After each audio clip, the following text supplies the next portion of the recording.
Hélène, ce que je vous propose, c'est peut-être que vous vous présentiez, puis on va pouvoir le lancer par respect pour les personnes qui sont arrivées à l'heure, et puis ça permettra d'amortir nos 5 petites minutes qu'on a tous de différence à notre monde pour que le reste des participants puissent arriver. D'accord. Bonjour à tous. Merci Christelle et toute l'équipe de la CCI de me permettre d'animer cette intervention aujourd'hui. Donc, je me présente rapidement. Hélène Dezostre, société Adrem Conseil. Je travaille aujourd'hui avec les dirigeants pour tout ce qui est gestion, organisation de leur entreprise. Donc, on a été confrontés, comme beaucoup de dirigeants, à la problématique du télétravail, raison pour laquelle j'étais intéressée d'animer finalement ce sujet aujourd'hui.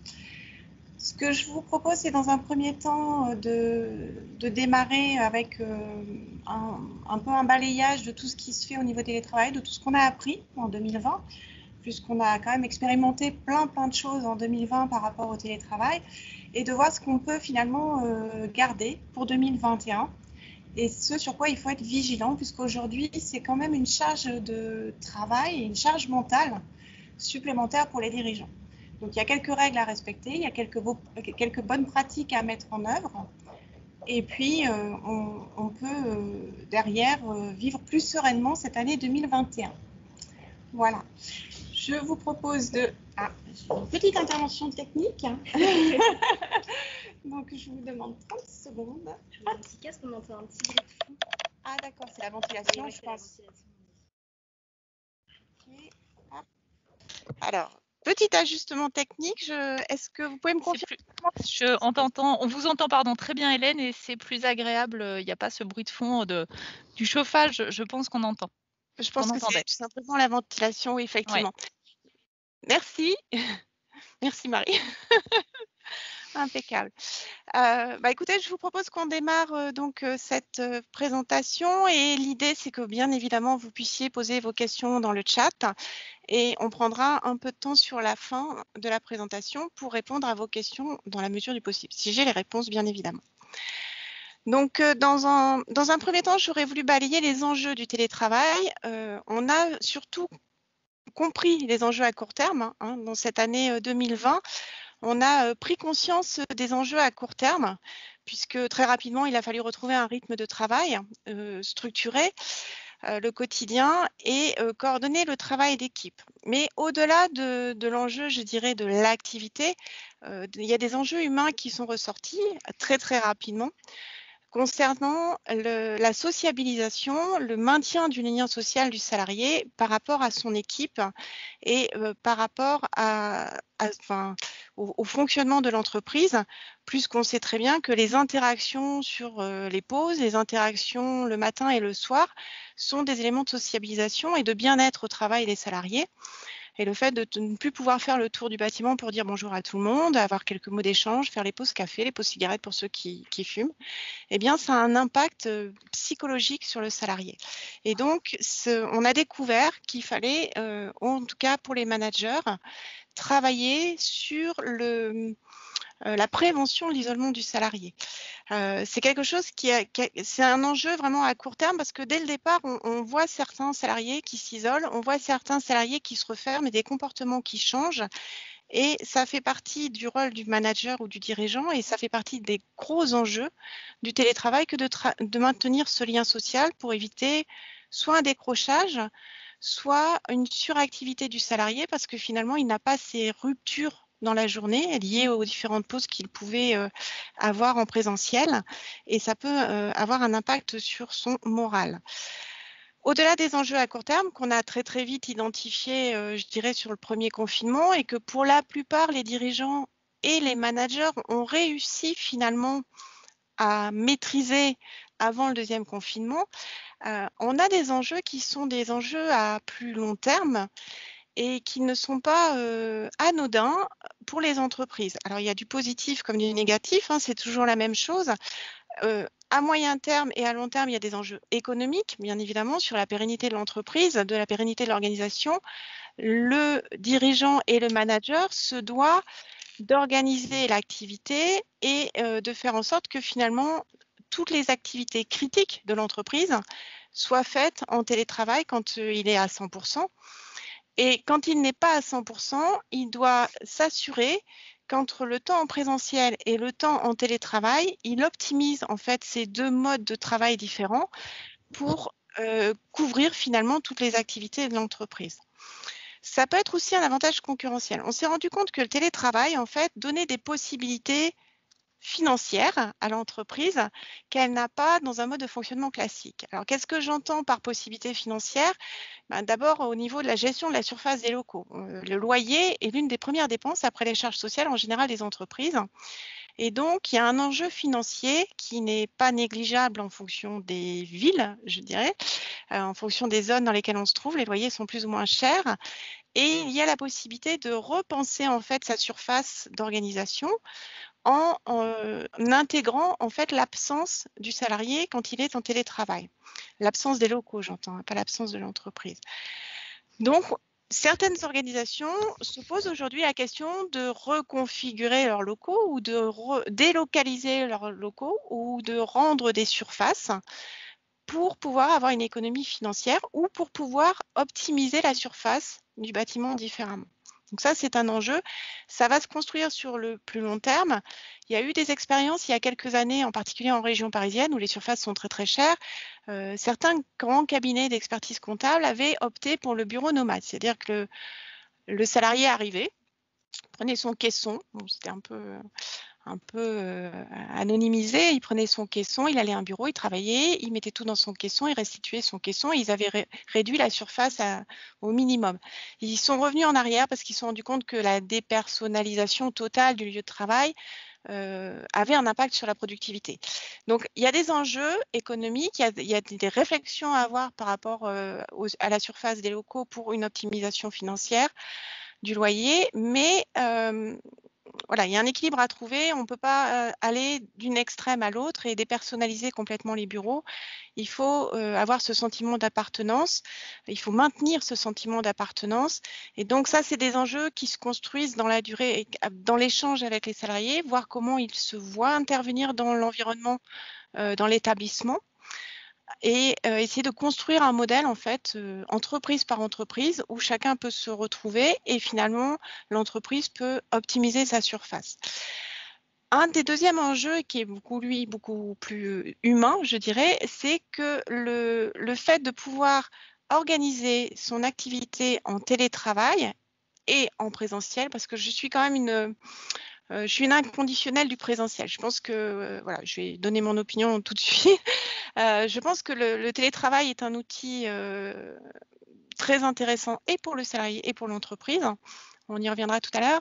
Mais je pense qu'un équilibre pour s'assurer du sentiment d'appartenance, de l'engagement, il y a besoin d'échanges en face à face en présentiel. D'ailleurs, on voit l'évolution. L'année dernière, on nous a dit tout télétravail, aller sur le tout télétravail, organiser le tout en télétravail. Et en ce début d'année, même le gouvernement nous dit, bon, on peut peut-être rééquilibrer un peu et aller rechercher un peu de présentiel. Alors, le télétravail est un atout en recrutement. Pourquoi? Tout simplement parce qu'il va pouvoir élargir le périmètre de recrutement de l'entreprise, plus que quelqu'un peut plus facilement accepter peut-être de faire 1 heure, 1 heure et demie de voiture une fois de temps en temps et télétravailler le reste du temps, alors que faire 1 heure et demie de voiture matin et soir de manière régulière 5 jours sur 5, c'est pas quelque chose que la personne envisagera. Donc, sur des postes qui sont pénuriques, où on a du mal à recruter, ça peut permettre d'élargir, ça peut permettre à l'entreprise, à l'organisation d'élargir son périmètre de recrutement. Donc ça, c'est un enjeu, c'est un réel enjeu pour les dirigeants et c'est quelque chose dont il faut qu'ils soient conscients. Ils peuvent construire une politique de recrutement sur le moyen et long terme. Et après, il y a une notion stratégique, il y a un enjeu stratégique, c'est-à-dire que l'entreprise peut se rendre plus visible grâce au télétravail, parce que le télétravail, bien évidemment, peut être au domicile et c'est ce qu'on recommande actuellement, mais il faut espérer qu'on arrive un jour à sortir de ce problème de santé, le problème de santé que nous rencontrons actuellement. À plus long terme, le fait d'avoir une organisation bien rodée en télétravail permet aux salariés d'être dans des tiers-lieux. Je parle des espaces de coworking, bien évidemment. Et ça permet d'élargir en fait l'ouverture de l'entreprise sur l'extérieur, puisque quand il est dans ces tiers-lieux, il va partager, il va expliquer son métier, il va expérimenter une relation différente à l'environnement et ça permet de sortir en fait de l'entreprise, ça permet aux salariés d'amener, d'élargir ou d'augmenter la notoriété de l'entreprise au-delà des portes de l'entreprise et au-delà du périmètre géographique habituel de l'entreprise. Donc ça, ce sont les enjeux dont les dirigeants et les managers qui sont à la tête d'équipe et doivent accompagner du télétravail doivent être conscients. Je vous propose, avant d'aller dans l'animation pure de l'équipe en télétravail, je vous propose, alors j'ai un écho, je m'excuse, j'essaie de rectifier, voilà. Avant de passer sur l'animation, hein, le suivi et l'animation même de l'équipe, je vous propose de balayer quelques idées reçues quand même sur le télétravail. La liste n'est pas exhaustive, bien évidemment, mais ce sont des idées reçues que j'ai rencontrées assez régulièrement sur l'année 2020 et je voudrais quand même vraiment faire le point dessus parce que ça floute en fait la vision du télétravail et avoir ces a priori-là n'est pas bon pour un manager. Le télétravail, ce n'est pas qu'une question d'outils. Ce n'est pas parce que vous fournissez un outil à vos collaborateurs que tout de suite ils vont être opérationnels en télétravail. Ce n'est pas vrai. D'abord, il faut travailler sur les outils, on y reviendra tout à l'heure, et ensuite la mise à disposition d'outils n'est pas suffisante, il faut aller au-delà avec chacun des collaborateurs qui va devoir travailler en télétravail. L'organisation du télétravail incombe uniquement aux managers. Là aussi, ce n'est pas possible. Il faut travailler en équipe sur ce sujet-là. Et c'est la force de proposition de l'équipe qui va permettre en fait de mettre un télétravail en place efficace. Qui mieux que vos salariés savent ce dont ils ont besoin pour travailler au quotidien? Vos salariés. Donc vos salariés doivent être en mesure de vous aider en tant que dirigeant ou manager à identifier les points critiques qui doivent fonctionner en télétravail. Et donc, c'est vraiment un travail d'équipe, c'est pas quelque chose de descendant. Le manager met en place et tout le monde entre guillemets suit. C'est vraiment un échange parce que chaque collaborateur va avoir un environnement différent, une maîtrise des outils différente, un niveau d'implication différent. Donc, il faut là-dessus, sur ce sujet-là, vraiment travailler en équipe. Le télétravail n'est pas possible pour le manager. Bien sûr que si, il fait partie lui-même d'une équipe et donc à ce titre, il peut bien évidemment bénéficier du télétravail. Il n'a pas forcément besoin d'être au bureau pour être efficace. Le télétravail est un sujet uniquement individuel. Alors, on rejoint un peu hein, l'organisation incombe uniquement au manager. Là, on est sur l'autre aspect. Non, ce n'est pas un sujet individuel. Chaque collaborateur ne peut pas mettre le télétravail en place tout seul. Bien évidemment, il doit être autonome, il doit se responsabiliser, mais il ne peut pas le faire sans l'équipe, sans les interactions avec l'équipe et sans les interactions avec son manager. Le télétravail est possible partout et pour tous. Ça, c'est vraiment quelque chose, on l'a découvert sur le premier confinement. Tout n'est pas possible en télétravail. Donc l'enjeu pour l'organisation, bien évidemment, c'est qu'en période de confinement, les activités critiques, elles, soient possibles ou soient au moins gérées en télétravail. Et le télétravail n'est pas adapté à tous les tempéraments. Vous avez des gens, on reviendra dans la dernière partie de cette présentation, sur les alertes, enfin les signes sur lesquels il faut être vigilant, mais vous avez certaines personnes qui vivent très très mal le télétravail, soit à cause des conditions dans lesquelles elles l'exercent, soit parce que par rapport à leur tempérament, c'est quelque chose qu'elles vivent très très mal. Par rapport à l'aspect sociabilisation, hein, elles le vivent très mal. Donc non, le télétravail n'est pas possible, en tout cas dans la durée pour tous. Et c'est là où les dirigeants, les managers, les responsables des ressources humaines doivent être à l'écoute, en vigilance, observer comment se passe ce télétravail pour pouvoir éventuellement amener des corrections, des ajustements, des aménagements pour permettre à chacun de travailler sereinement au quotidien. Le télétravail, c'est un sujet technique qui se traite une bonne fois pour toutes. Alors, on sait que la technique, une fois que ça marche, théoriquement, c'est à peu près calé, mais ça n'est pas suffisant. C'est-à-dire qu'une entreprise, c'est quelque chose qui vit, c'est quelque chose qui évolue, c'est quelque chose qui s'adapte à son environnement. Et bien évidemment, la technique doit suivre. Donc, certaines solutions techniques qui ont été trouvées dans le cadre du premier confinement, peut-être un peu en urgence, eh bien éventuellement, elles vont avoir été adaptées sur le deuxième confinement et peut-être elles vont devoir de nouveau être adaptées pour cette nouvelle organisation qu'on nous demande de mettre en place, qui inclut finalement, comme un mode de fonctionnement régulier, le télétravail. Donc la technique vient en support du télétravail. La technique n'est pas la solution du télétravail. Ce n'est qu'un outil qui doit faciliter le télétravail. J'y reviendrai. Et alors, une idée reçue qui est que finalement, quand on est en télétravail, eh bien, on perd de la productivité. Alors, si le télétravail est mal organisé et mal mis en œuvre, oui, bien sûr, il va y avoir une perte de productivité. Mais un télétravail bien organisé permet justement, on constate, l'expérience 2020 l'a prouvé et on va certainement le constater encore sur 2021, le télétravail bien organisé permet des gains de productivité. Parce que justement, on va être concentré sur l'essentiel, on aura identifié les activités critiques, donc du coup, on va pouvoir, entre guillemets, mettre en retrait certaines activités qui ne sont pas forcément critiques pour l'entreprise. Et le deuxième point, c'est que ça va permettre aux salariés de mieux structurer sa journée, puisque finalement, même si on va chercher à maintenir des interactions sociales, elles vont finalement être dans le cadre de rituels et donc le salarié va pouvoir dédier des créneaux de travail sur certains dossiers de fond ou sur certaines activités et finalement être plus performant sur ces créneaux de travail-là. Donc, on constate dans un télétravail qui est bien organisé, qui est bien accepté, avec des outils en place qui sont performants, on constate en fait des gains de productivité et non pas une perte de productivité. Donc ça, c'est plutôt une bonne nouvelle, puisqu'on va probablement être amené à continuer en télétravail pendant un petit moment.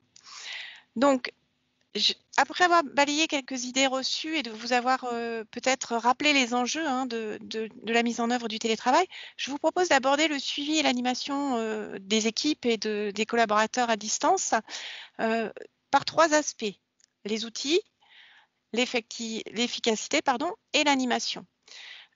Une fois que ces trois bulles en fait ont été mises en place, eh bien, on peut mesurer, être en veille.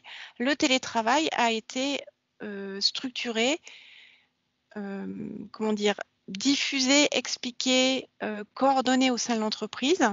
Et du coup, on doit être, pour le manager, une fois qu'il a abordé ces trois aspects et qu'il les a organisés et structurés, il va pouvoir revenir en fait à son rôle de manager et être dans la gestion d'équipe, dans la coordination, dans la définition des objectifs. On va aborder tous ces aspects-là et revenir à son rôle initial de manager et donc réduire sa charge mentale, parce que la mise en œuvre du télétravail, c'est quand même un changement de positionnement complètement complet du manager et du dirigeant, et c'est quelque chose qui génère un stress.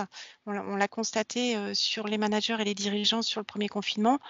Le stress est un peu descendu sur le deuxième confinement, mais ça reste quand même un sujet compliqué pour le manager. Donc, une fois qu'il a passé ces trois étapes, en fait, il doit être lui-même plus serein. Il a amené la sérénité sur ses équipes, donc il doit être lui-même plus serein dans son rôle de manager. Les outils, je vais le passer très rapidement. Mon but, c'est pas de vous faire une liste des outils qui sont disponibles. Il y en a trop d'abord. Simplement, je veux mettre en avant que trop d'outils tue l'efficacité. On parlait de productivité tout à l'heure. Donc, il y a plein d'outils technologiques. La technologie a fait des progrès phénoménaux. Il y a plein d'outils disponibles. Alors, c'est formidable, et à la fois, si on duplique les outils, on perd en productivité.